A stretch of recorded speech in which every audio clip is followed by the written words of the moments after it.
apa yang sudah dilakukan ini minimal dari project ini sudah bagus, cuma mungkin mesti dikawal bagaimana supaya item dari mulai input, proses, dan output itu benar-benar bisa teridentifikasi, kemudian setiap institusi pendidikan bisa melaksanakan sistem penjaminan mutu itu. Sangat relevan ya, sangat relevan dan sangat terkait ya. Dan ini saya kira saat ini pun juga benar-benar kami rasakan hasilnya ya.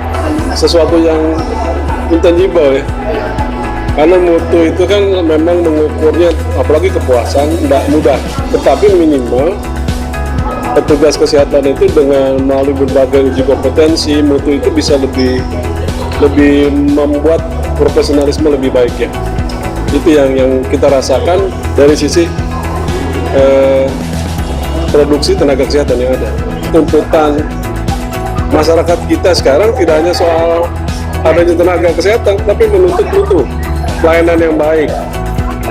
Pelayanan yang baik itu tidak hanya standar melayani, tetapi juga care terhadap pasien dan sebagainya itu.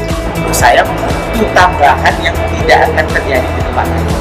Kita tidak hanya melihat itu dari sisi organisasi profesi dikaitkan dengan lembaga pendidikannya, tidak melihat itu hanya dari siapa yang menyajikan lulusan sesuai dengan kebutuhan dari yang memerlukan, yaitu komunikasi, tetapi menurut saya yang paling penting adalah kesadaran bahwa profesi kesehatan bekerja dalam satu tim dengan lintas ilmu yang berbeda-beda, tapi dalam harmoni, dan untuk menjamin kerjasama yang baik itu dibawalah konsep kerjasama itu dan ditonjol hukum sejak daripada pendidikan.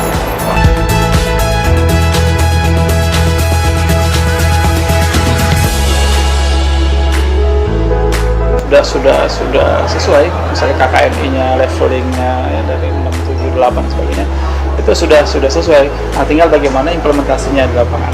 Standar pendidikan yang tinggi menghasilkan kompetensi yang baik, gitu kan? Nah, di pekerjaannya itu semestinya memenuhi 80-90% bisa melakukan pekerjaan dengan kompetensi itu.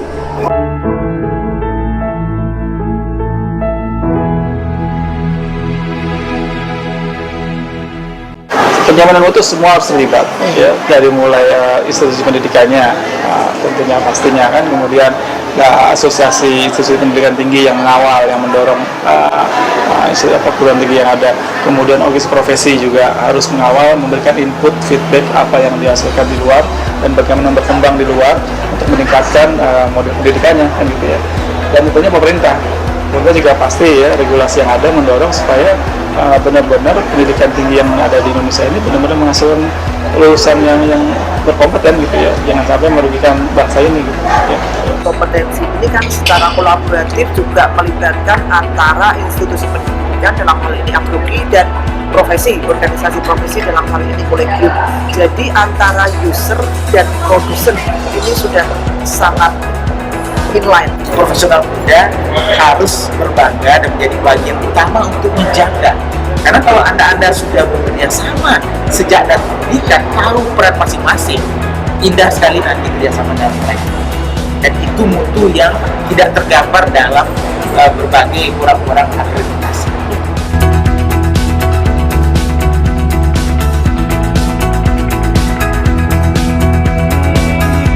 Aspek itu sangat besar.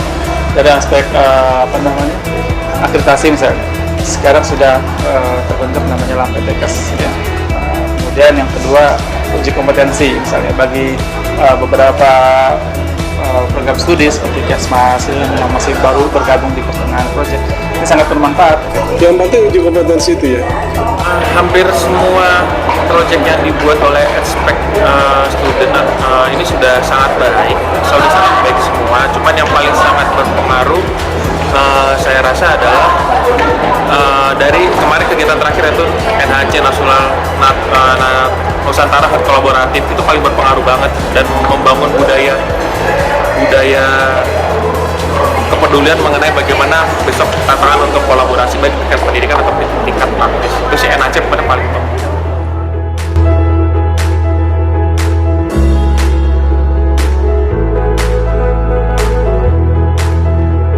Pelayanan kesehatan tidak lagi berpikir soal individual satu profesi, tapi ini sudah merupakan satu kolaborasi.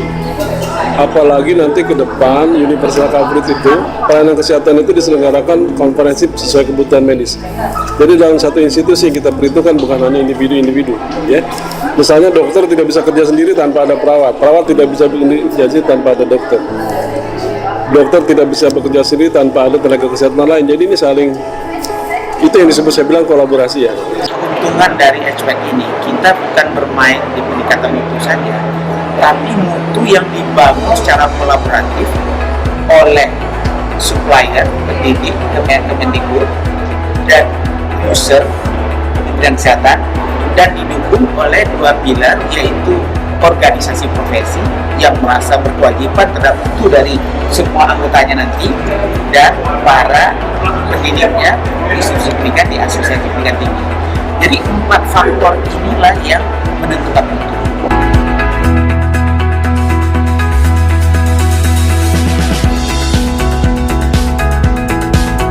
Dimulai paralel dari mulai pendidikannya dan di dalam di pelayanan kesehatan. Kalau kita bicara pelayanan kesehatan tidak hanya rumah sakit, ada puskesmas di situ, ya ada di non klinis dan sebagainya. Nah, kemudian dalam pendidikannya juga dikembangkan bagaimana model pendidikan profesi ini. Jadi dua-duanya berjalan paralel, nanti ketemu. Perlu dikembangkan program-program yang dimulai dari mahasiswa. Banyak bisa dikembangkan dari mulai tulisan, seminar, lomba dan sebagainya yang sifatnya tidak hanya satu ilmu tapi inter. Nah itu saya rasa bagus dan kita AIP dan OP harus mendorong itu karena mereka nggak punya nggak punya funding kan kita teman-teman di AIP dan OP harus mendorong mereka. Jadi kalau pendidikannya ini alhamdulillah sudah ada inisiatif-inisiatifnya, tetapi real di pelayanan terus terang ini dari sisi regulasi, mungkin dari sisi sistem ini memang belum dipersiapkan. Strategi ini adalah gimana nanti membentuk suatu kegiatan-kegiatan bersama nih antar ormawa, terutama nanti bagaimana kita bisa bikin kegiatan bareng.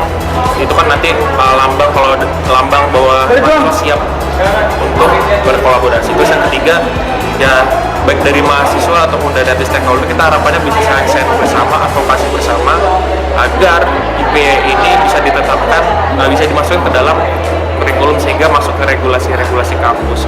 Dengan itu harapannya budaya kolaborasi bisa lebih maksimal.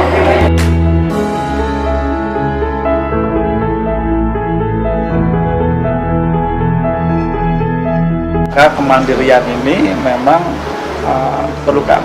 Jadi tentunya peranan institusi pendidikan, peranan asosiasi institusi, peranan OP ya profesi dan pemerintah ini harus bersama-sama merumuskan kembali nih. Jadi kalau ibaratnya nih Hapik ini berpisah untuk bertemu kembali gitu.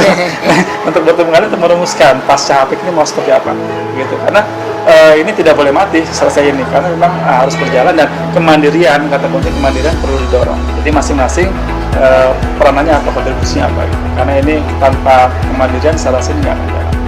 Strategi setelah ini selesai masih ditanggung di APBN. Nah, jadi ini kan sudah bagus sekali berjalan.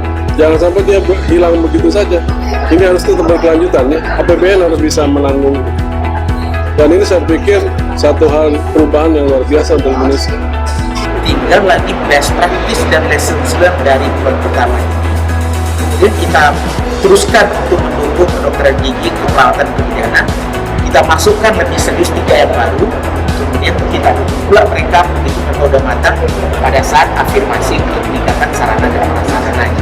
Jadi saya yakin dengan wrap up dan juga penulisan yang baik dari tahapan-tahapan yang ada di HAPEL ini, insya Allah kita bisa simulasi lagi memperdalam di 3 ini, sambil teruskan terus ya kedokteran, perdalam di kedokteran gigi dan kebidanan perawatan, kemudian mengajak 3 perawatan baru dan pada akhirnya memperdalam lagi di mereka dengan anggaran kita sendiri. Karena ekspertisnya kita sudah punya.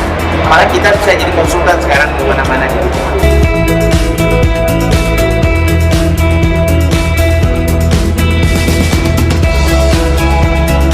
Tentunya kita akan berpartisipasi dalam memberikan kontribusi kepada pemerintah untuk sharing bahwa ini yang baik, ini yang tidak baik, bagaimana mengarahkan menjadi lebih baik untuk institusi pendidikan yang menghasilkan lulusan.